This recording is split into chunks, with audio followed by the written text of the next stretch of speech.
আসসালামু আলাইকুম রহমতুল্লাহ। আমি মেহেদি হাসান। 10 মিনিট আইসিটি স্কুলের পক্ষ থেকে সবাইকে জানাচ্ছি আন্তরিক শুভেচ্ছা ও স্বাগতম। আশা করি সবাই অনেক ভালো আছো। আলহামদুলিল্লাহ আমি অনেক ভালো আছি। তো চলে আসলাম আজকে আমি নতুন একটা ক্লাস নিয়ে। তো আজকে আমাদের ক্লাসের টপিক হচ্ছে HSC ICT চ্যাপ্টার 3 এর প্রথম একটা টপিক দেখাবো, সেটা হচ্ছে যে কোনো ডেসিমেল সংখ্যা থেকে আমরা কিভাবে বাইনারি সংখ্যা রূপান্তর করতে পারি। ঠিক আছে, তো চলো ভিডিও শুরু করা যাক। তো দেখো, ভিডিও শুরু করার আগে আমি তোমাদের সাথে একটা কথা বলতে চাই। তুমি যদি আমার চ্যানেলে নতুন হয়ে থাকো, চ্যানেলটা সাবস্ক্রাইব করবা, ভিডিওটি ভালো লাগলে লাইক দেবে এবং বন্ধুদের সাথে শেয়ার করতে ভুলবে না অবশ্যই। তো চলো ভিডিও শুরু করি।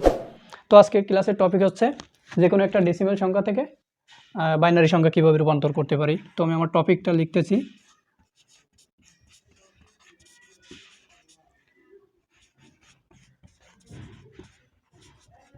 ডেসিমেল সংখ্যা থেকে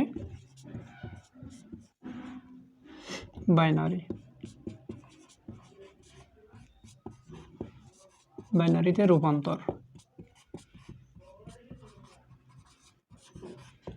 ওকে, যে কোনো ডেসিমেল সংখ্যা থেকে বাইনারিতে রূপান্তর করব। তো ডেসিমেল সংখ্যা কি, ডেসিমেল সংখ্যা আমরা কিভাবে চিনব, চলো একটু বেসিক আলোচনা করি। তো ডেসিমেল সংখ্যা হচ্ছে 0 থেকে 9 পর্যন্ত যে সংখ্যাগুলো থাকে আমরা সেগুলোকে ডেসিমেল সংখ্যা হিসাবে জানি। তো ডেসিমেল সংখ্যার মানে আমরা যখন সংখ্যা পদ্ধতি করব তখন ডেসিমেল সংখ্যার একটা বেস থাকে। বেস হচ্ছে ডেসিমেলের বেস থাকে হচ্ছে 10। ঠিক আছে, আমরা এতটুকু সবাই জানি, যারা 2024 সালের HSC পরীক্ষার্থী তারা সবাই এই ক্লাসটা একেবারে বেসিক ক্লাস এবং এগুলো তোমরা সবাই পারো আমি আশা করি। তো চলো যে কোনো একটা ডেসিমেল সংখ্যা নিই এবং যেহেতু আমরা বাইনারিতে রূপান্তর করব তো বাইনারির বেসটাও আমাদের জানা দরকার। বাইনারির বেস হচ্ছে 2 এবং বাইনারির 2টা মাত্র ডিজিট 0 এবং 1, এটা আমরা সবাই জানি। ঠিক আছে, তো চলো আমরা যে কোনো একটা ডেসিমেল সংখ্যা নিই। সাপোজ মনে করো এখানে আমি 47 একটা ডেসিমেল সংখ্যা নিলাম। আমরা 47কে বাইনারিতে রূপান্তর করব। ঠিক আছে, তো কোশ্চেন এরকম দেওয়া থাকবে যে 47 10 থেকে এরকম তোমাকে এরকমভাবেও কোশ্চেন আসতে পারে, এমসিকিউতে আসতে পারে এবং সিকিউতেও আসতে পারে। তো সিকিউতে আসলে সাধারণত থাকে যে এরকম ডেসিমেল সংখ্যা ডিরেক্টলি বলে দেয় বাইনারিতে রূপান্তর করো। এমসিকিউতে আসলে এরকম টাইপে তোমাকে কোশ্চেন মার্ক দিয়ে বুঝাইতে মানে দিয়ে দিবে, তোমাকে বুঝে নিতে হবে এটা বাইনারি, বেস থেকে তুমি চিনতে পারবে যে এটা একটা বাইনারি সংখ্যা। ওকে, তো ডেসিমেলকে বাইনারি করার জন্য কী করতে হবে, প্রথমে আমার 47কে যে সংখ্যায় রূপান্তর করতে বলেছে তার বেস দিয়ে ভাগ দিতে হবে, অর্থাৎ বাইনারিতে রূপান্তর করতে হবে মানে হচ্ছে বাইনারি 2 দিয়ে ভাগ দিতে হবে। বাইনারির বেস হচ্ছে 2, তার জন্য আমরা 2 দিয়ে ভাগ দেব।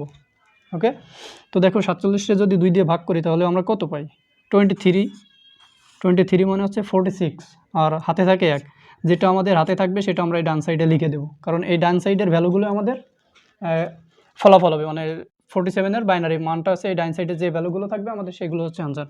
তো দেখেন এখন 23টা যদি আমরা আবার 2 দিয়ে ভাগ দিই, 23টা 2 দিয়ে ভাগ দিলে কত পাই, 11 মানে হচ্ছে 22। ওকে, এবং হাতে থাকে কত 1, আমরা আবার লিখলাম। দেন আমরা 11 আবার 2 দিয়ে ভাগ দিলাম, তাহলে 11-এর যদি 2 দিয়ে ভাগ দিই কত পাই 5, তাই না? তো 5 5 দুগুণে 10, হাতে থাকে 1। দেন আমরা 5-রে যদি আবার 2 দিয়ে ভাগ করি তাহলে কত পাই 2, 2 দুগুণে 4, হাতে থাকে 1।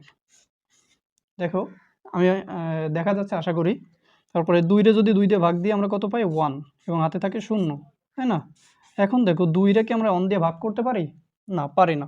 তার জন্য 2-রে 1 দিয়ে ভাগ করলে আমাদের আসে 0 এবং এই 1টারে আমরা এখানে নিয়ে নিলাম। তো দেখো আমাদের 47-রে 2 দিয়ে ভাগ করলে লাস্টে আমরা যতক্ষণ না 0 পাবো ততক্ষণ পর্যন্ত ভাগ করতে থাকবো। ঠিক আছে, তো আমরা 0 পেয়ে গিয়েছি এবং আমাদের অ্যান্সারটা লেখার জন্য এই যে নিচ থেকে উপরে যে ভ্যালুগুলো রয়েছে ডান সাইডের এই ভ্যালুগুলো হচ্ছে মূলত আমাদের বাইনারি ভ্যালু। তো দেখো আমরা কত পাইছি, আলটিমেটলি আমরা পেয়েছি 1 0 1 0 1 1 1 1 1 1 1 1। তাহলে এটা হচ্ছে আমাদের বাইনারি আনসার। অর্থাৎ কিসের বাইনারি আনসার, 47-এর বাইনারি মানটা হচ্ছে এটা। ঠিক আছে, এটা হচ্ছে আমাদের আনসার। তো আশা করি ক্লাসটা বুঝতে পারছো। আজকের ক্লাস এ পর্যন্তই, সবাই ভালো থাকো, আল্লাহ হাফেজ।